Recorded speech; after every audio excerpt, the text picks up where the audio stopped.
Good evening. My name is Deirdre Cross, and I'm the Assistant Director for Public Programs of the National Museum of African American History and Culture. I'm pleased to welcome you to Historically Speaking, Civil Rights Queen Constance Baker Motley and the Struggle for Equality by Tomiko Brown-Nagin. The book is a wide-ranging biography of Constance Baker Motley and captures the story of a remarkable American life, a figure who remade law and inspired the imaginations of African Americans across the country.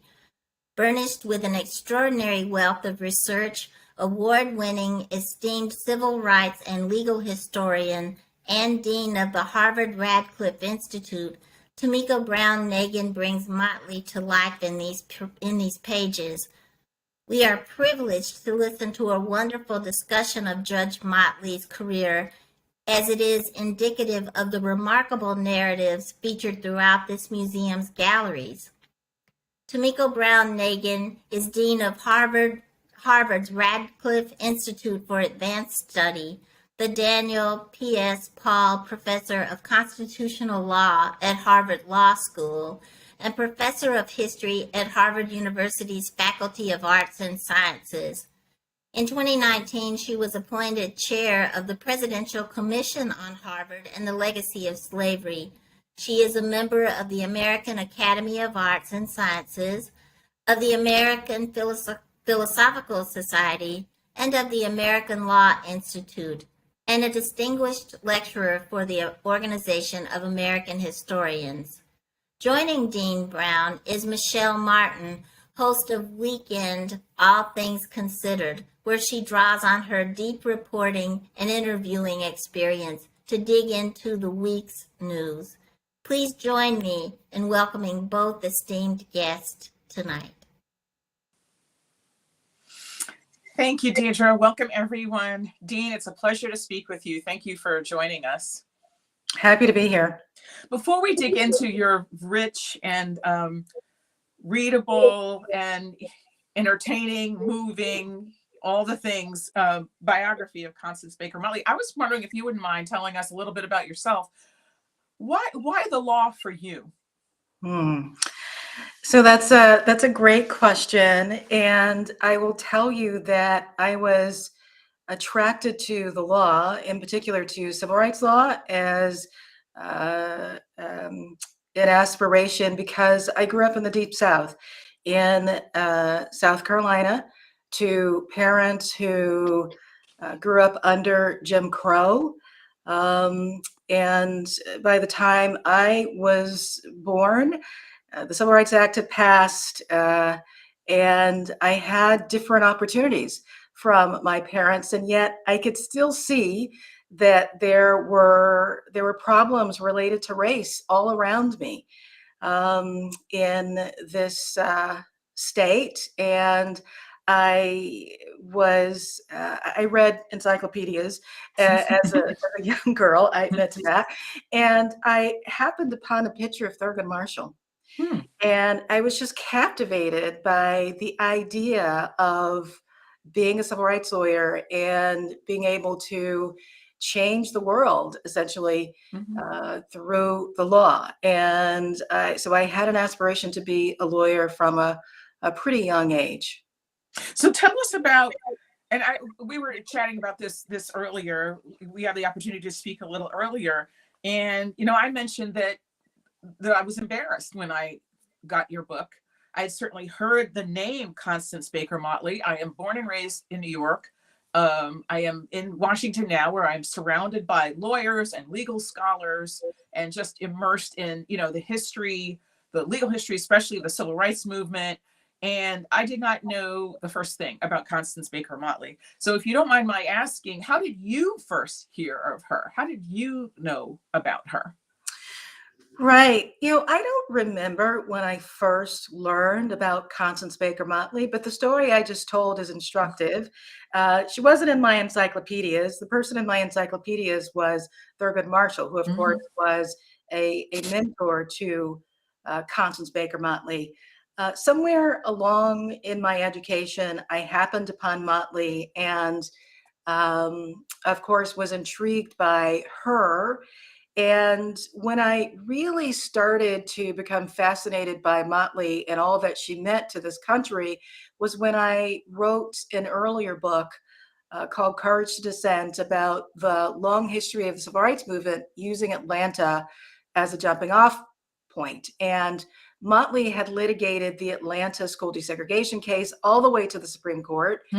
And I wrote a little biographical sketch about her in that earlier book. And in the course of doing that research, I realized that there was relatively little scholarship on Motley. And I thought it was just a shame. As I write in the introduction to this book, it's a kind of historical malpractice given all that she did to change this country for the good. How did you point out in the book that, first of all, I'm going to apologize to our listeners in advance. We only have time to scratch the surface here. We're going to get to as much as we can, but the book is so rich in so many ways. I mean, setting the milieu in which she was born, talking about her cases, and then talking about the impact she later had on the bench. So we're going to try to get to as much as we can. But I just want to start out by pointing out where you point out, which is it was very unusual for anybody to go to college at the time that she did. When she graduated from high school, as you point out in the book, a majority of Americans didn't complete high school, let alone college. You said that 6% of men and 4% of women had a college degree, and African Americans was a fraction of that. So how did she get the audacity to not only crave a college degree, but a law degree? Mm-hmm. It's a remarkable story, and reflects the reality that from a very young age, she was precocious. I start the book with a poem that Baker wrote when she was 15 years old that demonstrates how she was so aware of the world around her, including the inequities of the world around her. Just a very thoughtful young woman. She also grew up in the Great Depression when there were signs every day of deprivation in New Haven, which is where she was reared. In addition, she had a couple of teachers who were very important to her, who took her into their homes, had teas with her, introduced her to American classics, as well as the writings of W.B. Du Bois. She happened upon lawyers in her readings, including Abraham Lincoln. George Crawford was from New Haven. This was the Black man who was from Alabama, who graduated from Yale Law School, and who was a part of the NAACP's efforts to attack Jim Crow. And so through all of these influences, as well as her extraordinary intelligence, she did happen on the idea of going to college and then to law school. And Michel, everybody told her she was crazy because women didn't get anywhere in the law. And even her own parents thought that it was foolish of her to try to pursue a career in the law. She did get a benefactor. She point this out in the book. She was fortunate to have a benefactor, a wealthy benefactor who sponsored her education.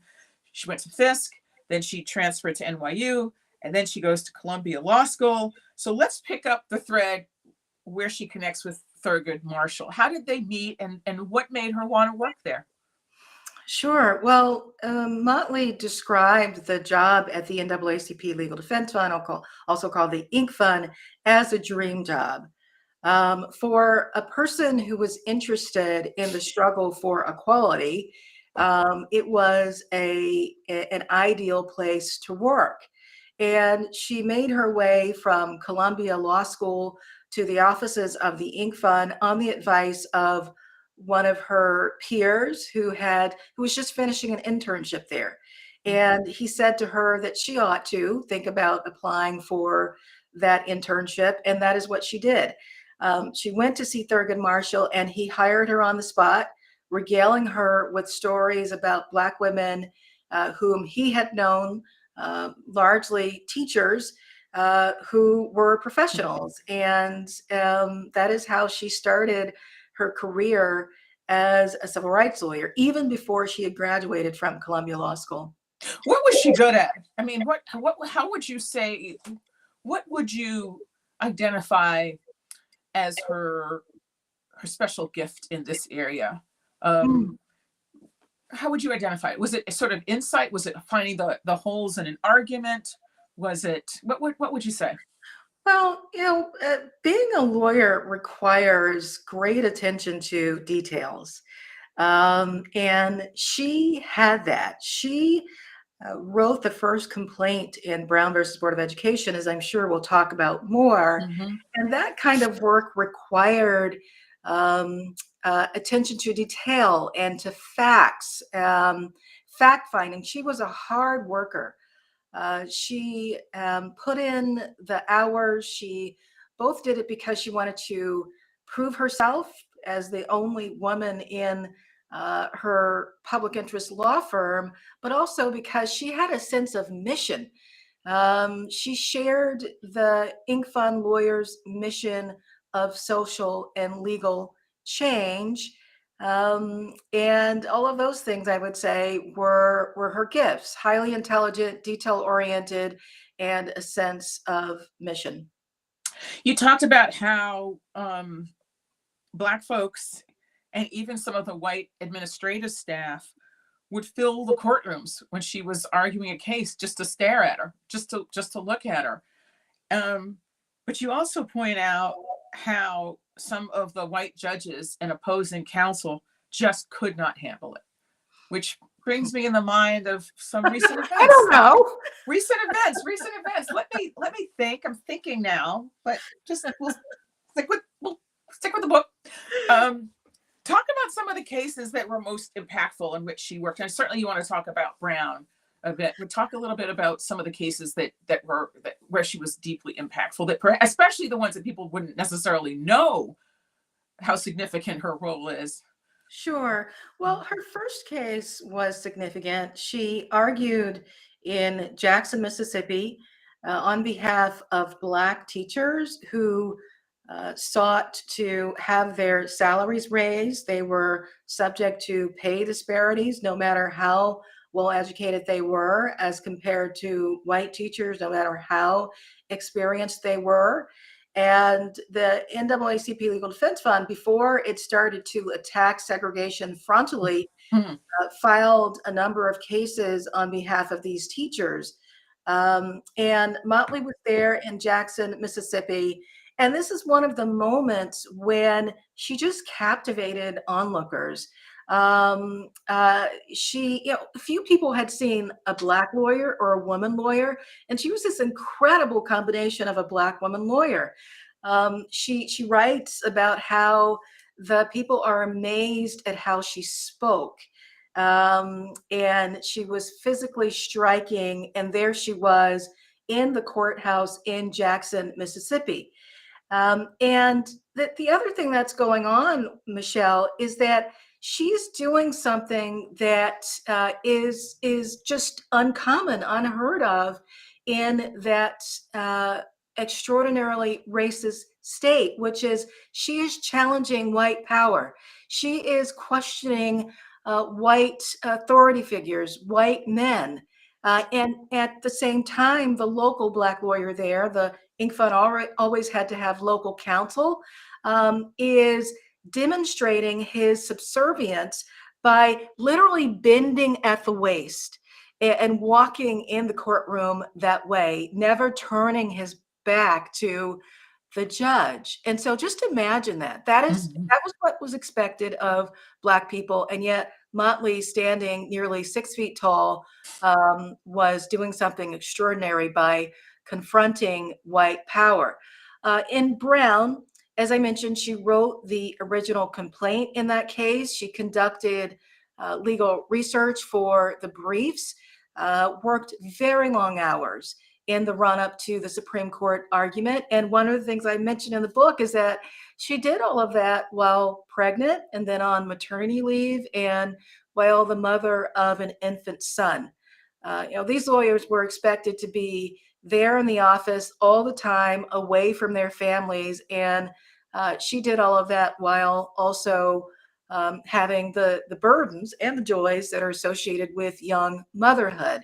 And then there's a whole series of cases where, after the lawyers win Brown versus Board of Education, which in which the court held that school segregation mandatory was unconstitutional, she had to implement that case in the South, desegregating schools in Atlanta, Mobile, Jackson, all over the country. And then there's this whole series of cases where she attacked segregation in higher education in the South. I want to talk about the Ole Miss case, but before we do, I do want to point out something that was not shocking to me, not really surprising to me, but painful nonetheless, which was how hard she had to fight within the Inc. Fund for equal pay. And that, I think, is a circumstance that I think other people will be familiar with who may be part of this conversation. And that was somewhat painful to read, how she had to, no, it was painful to read. It wasn't somewhat painful to read. It was painful to read. That she, even as she's fighting for litigating for Black teachers to get equal pay with white teachers, she had to fight within her own organization to be paid commensurate with the men. And there's a subsequent situation where she's vying for when Thurgood Marshall moves on to a position where she's vying for, I don't know if people know this. I don't know if this is a spoiler alert, but it was a painful moment to realize that she was vying for to lead the Inc. Fund. She would have been his successor. Thurgood Marshall chooses Jack Greenberg and claims that it's because he'd been there longer, he had seniority, and that was just not true. That's right. And you say it was painful for you to read. It was painful for me to write. As I started off with, Thurgood Marshall was my hero. And it was difficult knowing that even in the Inc. Fund, there were these blind spots. And yet, when one pauses and thinks about it, of course there were blind spots in the NAACP and in a host of other celebrated civil rights organizations, and indeed throughout society. And so the Inc. Fund is not exceptional in that respect. And I also want to say another way of looking at the story about Motley having to ask for a raise from Thurgood Marshall is that it shows her resilience and fortitude.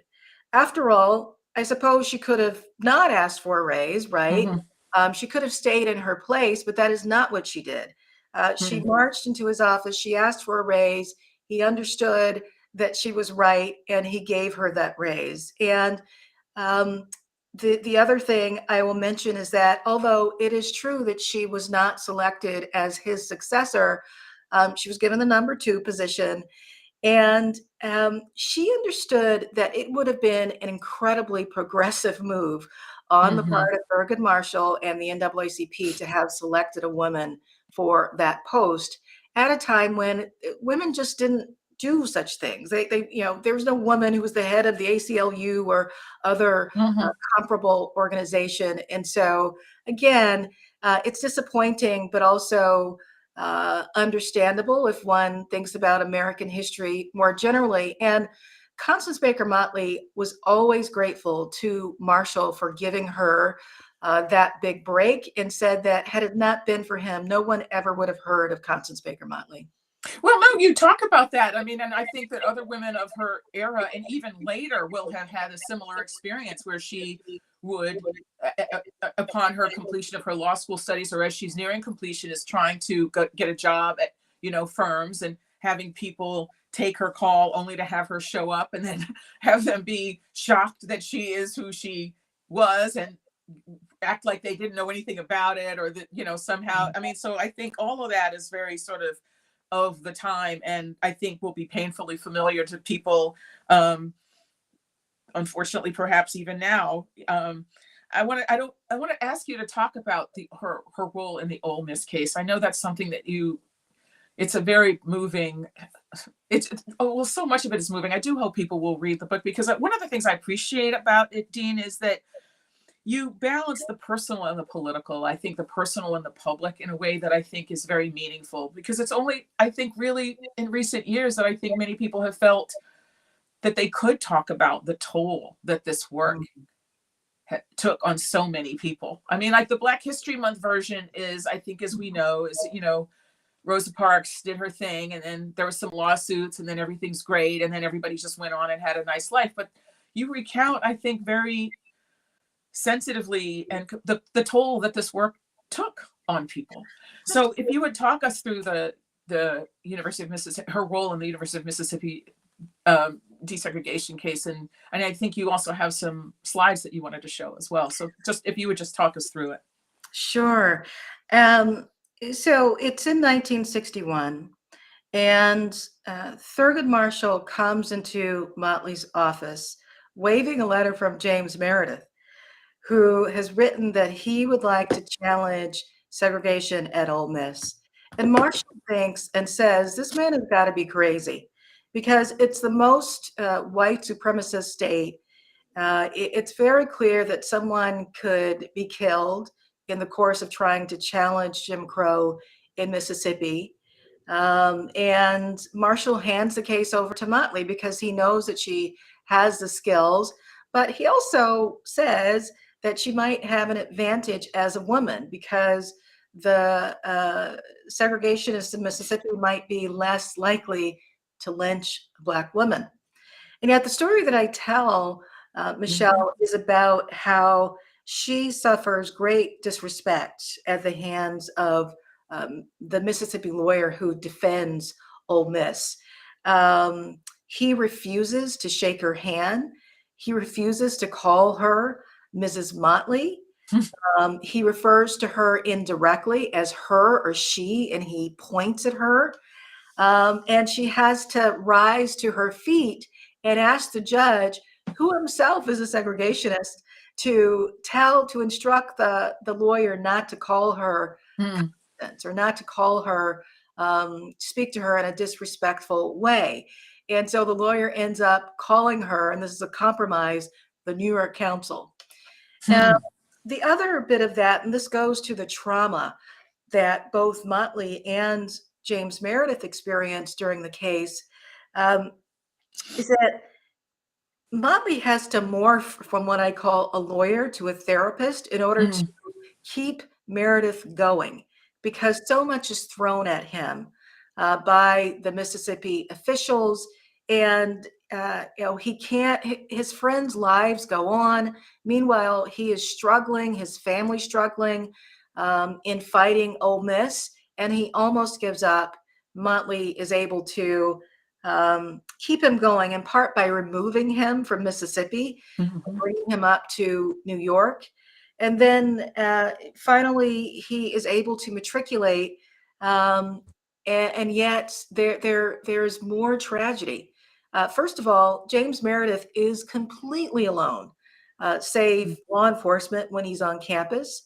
And then after Motley leaves Mississippi for the last time, Medgar Evers, who had been her constant companion in Mississippi, is assassinated. And she is devastated by it. He is her friend. She had stayed at his home, and you can see it there many, many times, interacted with him and his family and his children. And she actually had told him, she had warned him that there were hedges close to his house where someone might hide if they wanted to do him harm. And that is exactly what happened.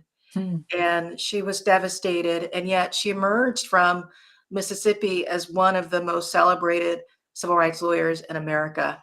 And so that case illustrates both the public acclaim that she achieved, but also the pain that was involved in litigating that case. It's such a profound, all of it is so profound. That last piece that you showed with her, with the newspaper article that you just showed, it was one of the things that it just struck me is how people were constantly pointing out her looks and tall, striking negress and all this other business. And it's just, I don't know. It just, It's something else, isn't it? It is something else. Yeah. I'm gonna move past her political career because I do want to talk about her, how she got to the bench and what role she had there. But I do want to point out again that she was the Manhattan Borough president, which is, she was the first Black woman to serve in the New York State Senate, which, is remarkable enough. I mean, if you know anything about sort of New York politics, I mean, the state legislature has far more, I think, power than I think a lot of people realize that it does. I mean, because New York is such a media center that people tend to focus on the city, but the state Senate, I think people are realizing once again how important state legislatures are to things like voting rights and voter access and all these other sort of issues. And then again, it just, you point out how she was she was the first Black woman to serve in the state Senate, and then she was the first Black woman to serve as, I think to this point, the only Black woman to serve as Manhattan Borough president. And she's the first woman. Yeah, the first woman and the only Black woman. And she constantly rose, but even as her profile rose, the hate mail did not end. I mean, it only seemed to get worse as her star rose. I mean, this is, and people, I think, like to think about, New York as being so different from the apartheid South. But you recount some of the hate mail that she got. One of this: why should a negress be given a $35,000 a year job? Don't we have white Americans who can do such jobs? Another, as you point out in the book, blamed Motley and other civil rights agitators for the discrimination that white middle-class Christians now suffered. Sounds, again, I'm just trying to think familiar. I'm blanking on who that sounds like now, but remarkably similar. So let's talk about, why did she want to go to the bench? How did that all happen? Sure. Well, she wanted to go to the bench in the context of President Johnson being interested. Of course, he was committed to civil rights, and he was interested and under pressure to appoint women and African Americans to high governmental posts, including to the bench. And of course, Constance Baker Motley and all of the civil rights lawyers really were on the lists of names of appointable candidates, and she thought she deserved it. It was a plum assignment. It would validate her career as a civil rights lawyer, and she wanted it very much. Mm-hmm. It was complicated, though, for a variety of reasons, including because her greatest asset, which was her career as a civil rights lawyer, was weaponized against her. And there were those who said she shouldn't be nominated because her practice experience was too narrow, or there was the constant claim that as a civil rights lawyer, she couldn't be fair. And then there were those who argued that the president should not both promote Thurgood Marshall to Solicitor General and put Motley on the bench. Too many Black people, too many Black NAACP lawyers. So she was up against a lot. Not to mention the fact that who was the chair of the Judiciary Committee at that time? Senator James Eastland, who was a white plantation owner known as the voice of the white South. He defended white supremacy from the floor of the United States Senate. And he had graduated from Ole Miss, and he was not going to let this Black woman who had, in his view, destroyed his university slide quietly to confirmation. He called her a communist. He outright smeared her, but the bar wasn't exactly favorable to her either, as I recall. The American Bar Association and kind of the white liberals whom you would have imagined, would have been supportive were also not. Why is that? Now, why is that? What was that all about? Well, as I mentioned, this was a coveted position, being a federal judge, and there was no tradition of African Americans being appointed to these slots. And so for those who felt that they were entitled to the appointments, it was it was not happy making that Constance Baker Motley was in contention. People in the New York liberal white establishment wanted to know what deal she had cut to get the job, and they cast aspersions against her. The ABA, which had only started admitting Black lawyers about 10 years earlier, gave her the middle tier approval instead of the highest level of approval. Nevertheless, President Johnson did make the historic appointment, and it was a real feather in his cap, and a moment that was celebrated on the front page of New York Times and many other newspapers when Constance Baker Motley ascended to the federal bench in New York.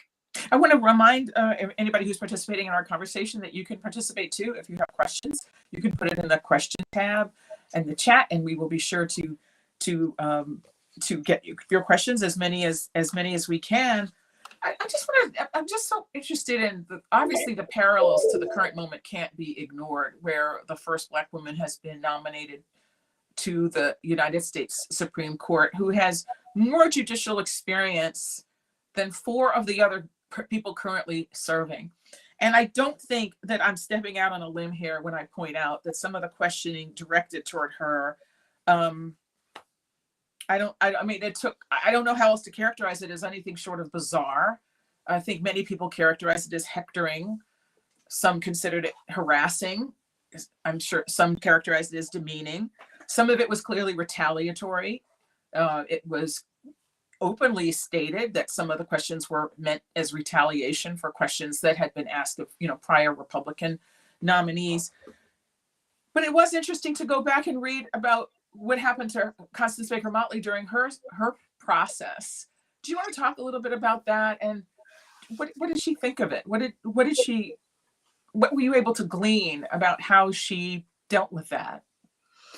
Right. So Senator James Eastland led the charge against her, calling her a communist, which led to repeated conversations with the FBI, where Motley had, she was asked about things she was involved in, people she was involved with many, many years before, 30 years earlier when she was a teenager.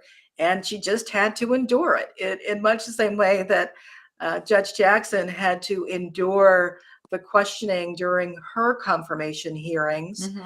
So it was arduous. It took a long time. Eastland was able to hold up her confirmation for 7 months, in much the same way that he had tried to prevent the ascension of Thurgood Marshall. And yet he ultimately failed in his bid. The New York senatorial delegation stood behind her.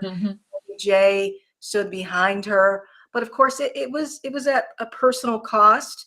And she did not get the appointment that Johnson originally wanted for her. He wanted to nominate her to the Second Circuit Court of Appeals. Instead, she was nominated to trial court, and so it is a story that has resonance with our time, because the thing that she was famous for, legitimately, the achievements, her accomplishments were used against her by friends and foes, and so it was a difficult time. And she was happy that Thurgood Marshall held her hand the whole time, and was so happy to see her appointed to the bench. Talk a little bit more about that, if you would, though. When you say that the things that some of her greatest accomplishments were held against her, what do you mean by that? I mean, do you mean the fact that she was so successful as a civil rights lawyer, as a trial lawyer, or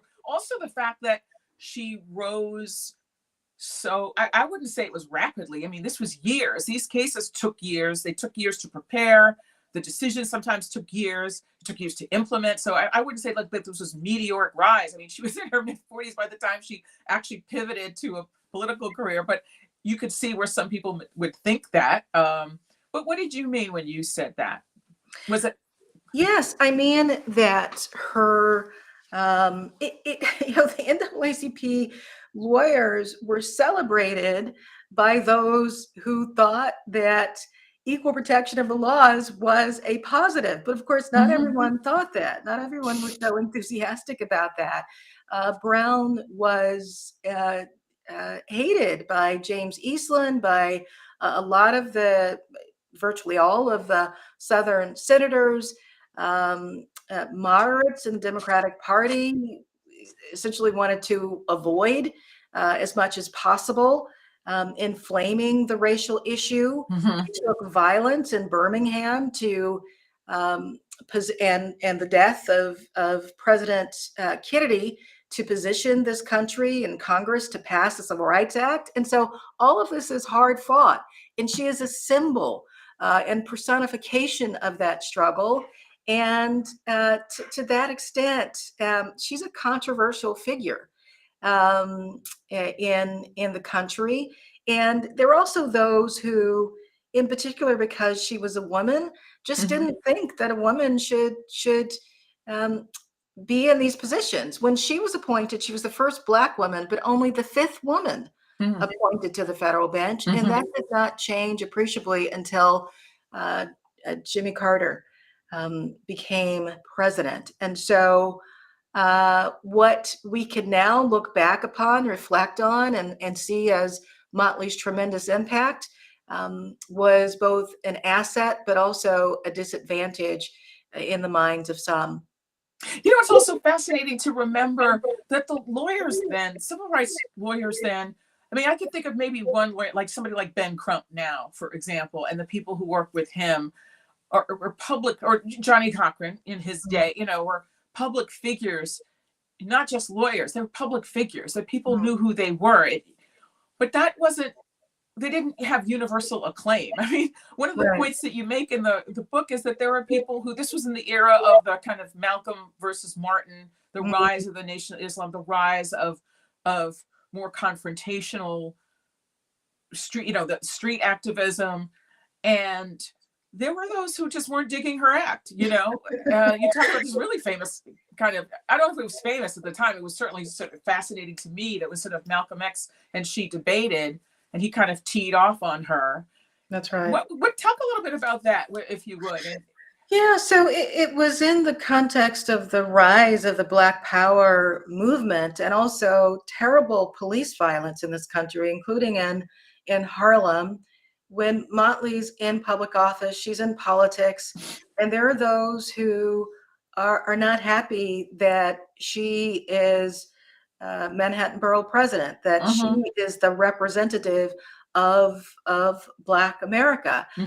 They think that she is a pawn of the white Democratic establishment. They see her as her brand of civil rights activism as passe. And so people like Malcolm X, Adam Clayton Powell, really spoke out against Motley. And it's also true that she had incredible support in other quarters and real fans, but she was in many ways controversial, not only among whites who resisted the civil rights movement, but within the African American community. Whatever people conjured when they thought of an authentic Black leader, Constance Baker Motley was not always it. Well, the other thing that I found really very interesting about the way you described this, and this goes back early to her first days with Thurgood Marshall, is that, you know, he was kind of gregarious and a great storyteller. I think anybody who ever had the opportunity to be around him kind of, you know, like to have a drink, you know, put his feet up. She wasn't doing that. I mean, she was a young mother. I just think he really made such an important point about the fact the way women express leadership, you know, isn't the same. Yeah.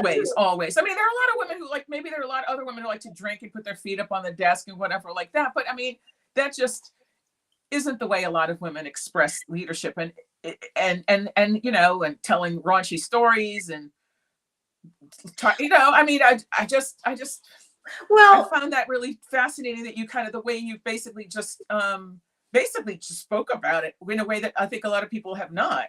yeah.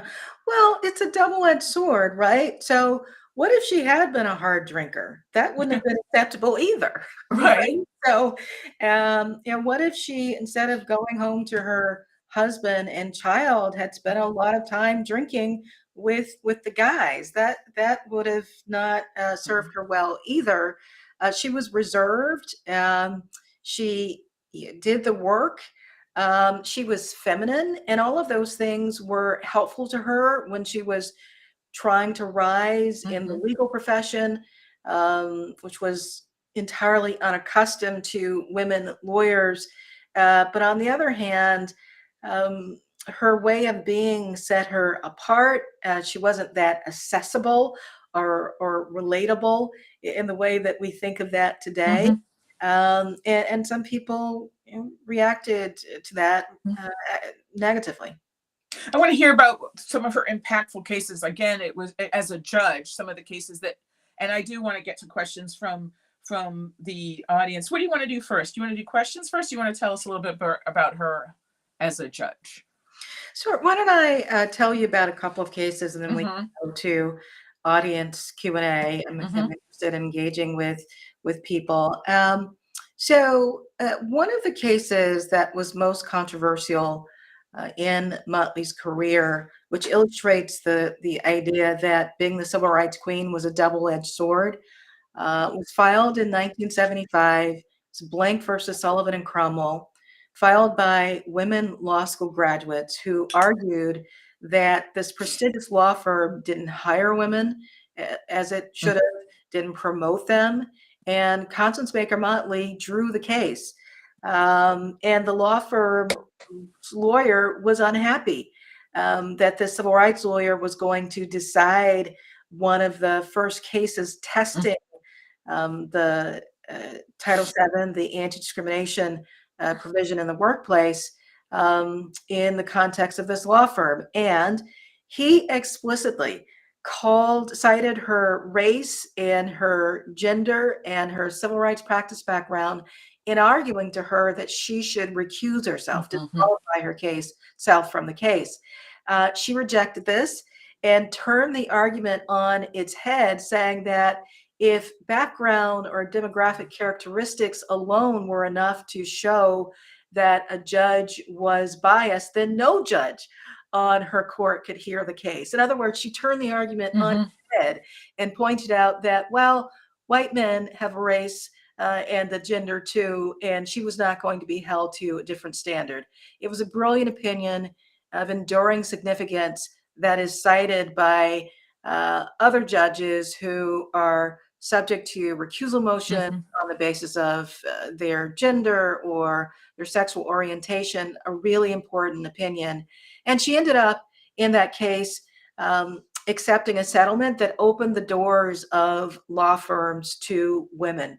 And so in a real sense, people like Judge Jackson, hopefully Justice Jackson, owe Constance Baker Motley the opportunity that they found in the law, and myself for that matter.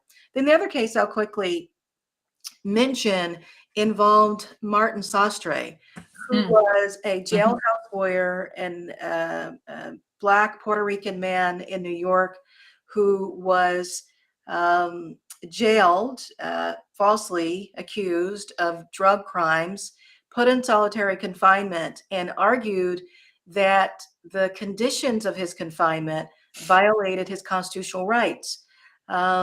He was supported by the Black Panther movement, the Black Power advocates, a whole array of people on the left.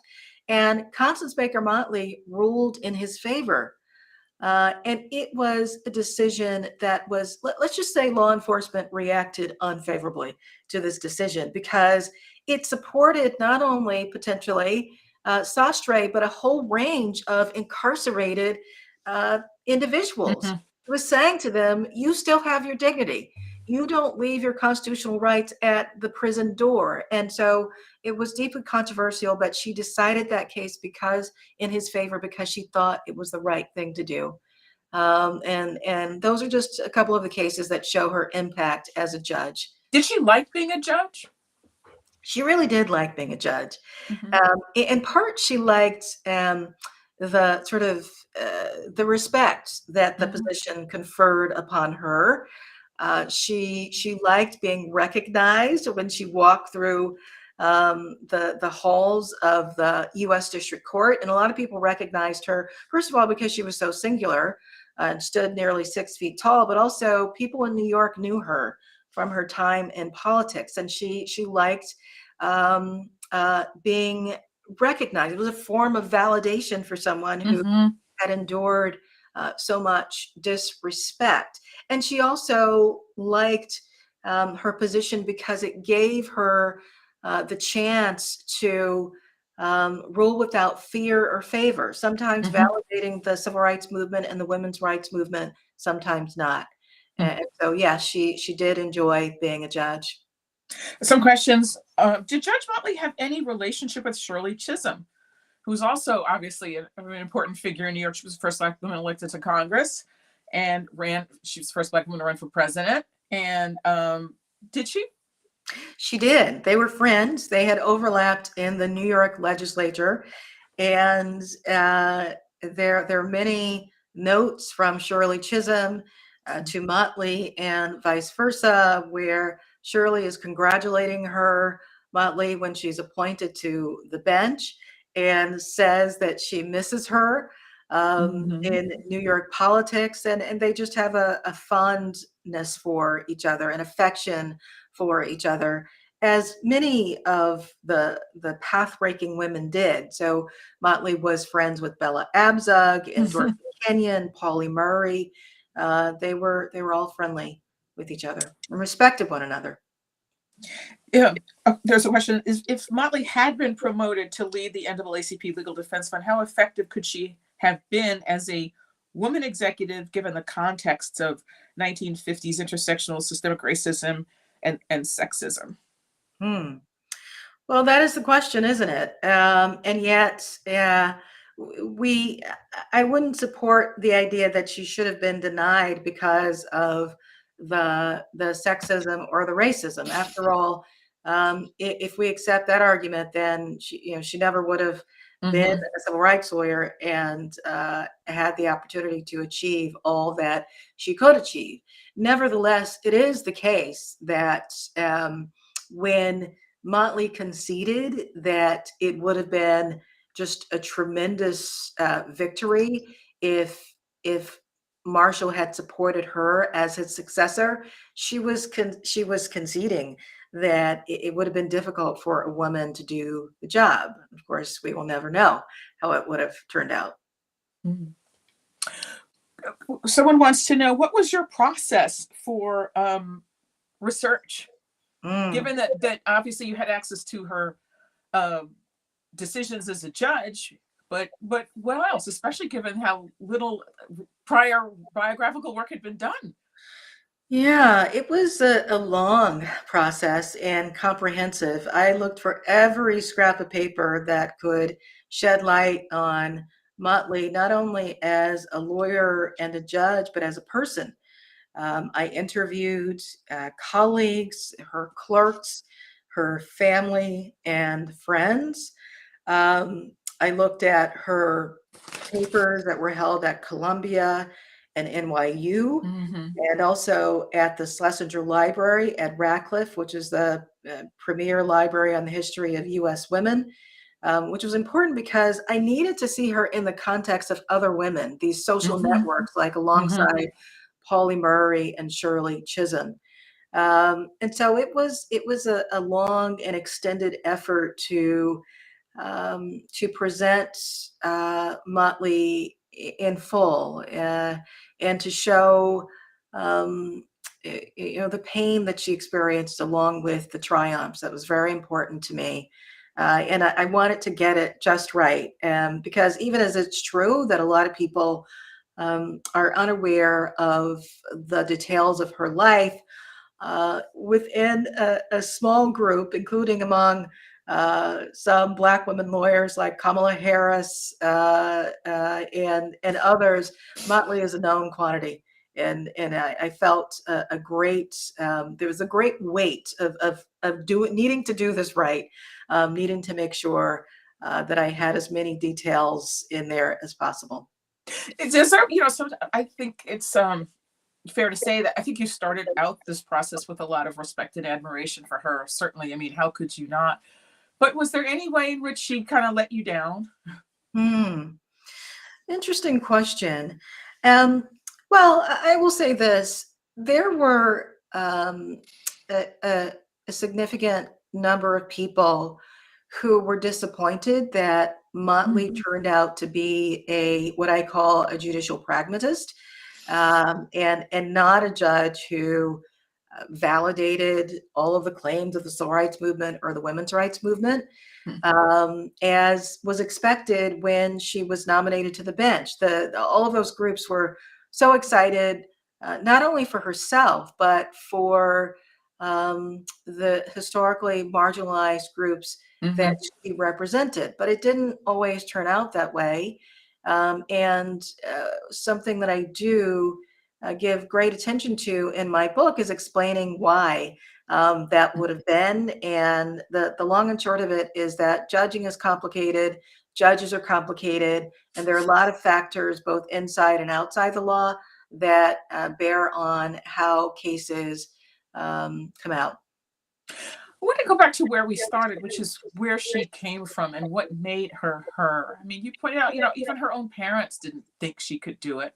I mean, her mother at one point, as you recount in the book, said, you should be a beautician, and nothing wrong with, I mean, we all love our beauticians, right? Yes, I mean, we do. obviously it's super important to our well-being and sense of self, but that's not what she wanted for herself. And I'm just wondering what it is that allowed her to stick to it when it would have been so easy. I mean, you point out that in some of those famous civil rights cases, some of the early plaintiffs just could not take it. I mean, the pressure they were under, the threats, the constant harassment. And it's true that, she could leave and she had a nice apartment in New York. But there were times, as you point out, when she was litigating cases that some of the grocers wouldn't even sell her a piece of fruit. She was constantly having to scramble to find places to stay. She sometimes would drive back to Atlanta rather than stay in these towns because it just wasn't safe. I mean, so I guess what do you think it was that allowed her to stay the course, as we say? Yeah, well, she was a woman who, in her own words, would not be put down. She just would not be defeated. She would not accept her place in society. And although it is true that her parents thought that it was foolish of her to pursue, initially thought it was foolish of her to pursue a career as a lawyer, it's also true that some of the characteristics that were inculcated in her by her parents were really important to her resilience. For instance, her father actually told her that she, as a Novitian, as a West Indian, was superior to African Americans. And although no one really wants to hear that or likes to hear that, it is a phenomenon, right? And it provided her with a kind of protective armor to be told that she was special. And I think that's a part of it. I think having the support of Thurgood Marshall and being a part of a band of lawyers who were seeking justice helped her carry on. And her friends were also important. Seeing Shirley Chisholm do her thing, and Bella Abzug and Pauli Murray, a sense of making history. She had a sense. She knew exactly who she was and what she was achieving. Well, thank you for your tremendous work and long, hard slog to get this book done. I know that you said earlier when we were chatting that you are hoping to make Constance Baker Motley a household name. And but what else? I mean, what would you like us to think of when we think about Constance Baker Motley, her legacy? What do you want us to think of? Obviously, for women in the law, Right. they stand on her shoulders, and obviously, Judge Ketanji Brown Jackson named her in her speech accepting the nomination from President Biden, talked about her and mentioned her. But is there some other message you would like in just the last couple of minutes we have left? What would you like us to think about? Can you just carry us forward? What's the message you'd like us to take with us tonight? Sure. Well, I believe in human agency, and in particular, in the agency of people who have been excluded from citizenship in this country, who have been excluded from the professions, who have been beaten down. And I hold up Constance Baker Motley as a shining example of someone who endured. And she helped to change the legal architecture of this country. She deserves to be remembered for that reason. So that when we think about those who helped to bring about the second Reconstruction, we need to call her name because she had tremendous impact, and that's important for all Americans to know who rebuilt the country, but especially important for those who are visibly diverse and those whom she represented: African Americans, women, West Indians, the working class. And I also want people to take away her ideals and her pursuit of her conviction. She had the courage of her convictions, as those two cases illustrated. And I think for that reason, she is just a shining example, an inspiration for those of us who need inspiration in a period of American history that is really challenging. Indeed. Well, to that end, though, that is my final question: is that I think that some listening to our conversation will find themselves in a moment of challenge, and I might even argue some despair, given how I recognize that some consider the questioning of Judge Ketanji Brown Jackson appropriately tough for a lifetime appointment, but I think there are many people who found it demeaning, who found it sort of indicative of a moment in which there are those who challenge again the fundamental dignity of women and of people of color and of Black people particularly.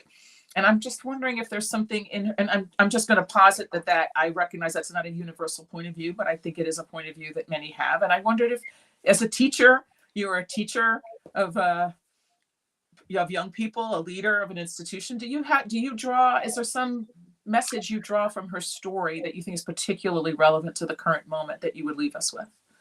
Well, it is absolutely the case, and I was saying this before Judge Jackson said it, that she stands on the shoulders of Constance Baker Motley. And we have to take heart. We have to recognize that as difficult as those hearings were for Judge Jackson and for many who were watching, it's also a moment of triumph. It looks like Judge Jackson will be confirmed to the U.S. Supreme Court, the first Black woman ever to be a part of that body.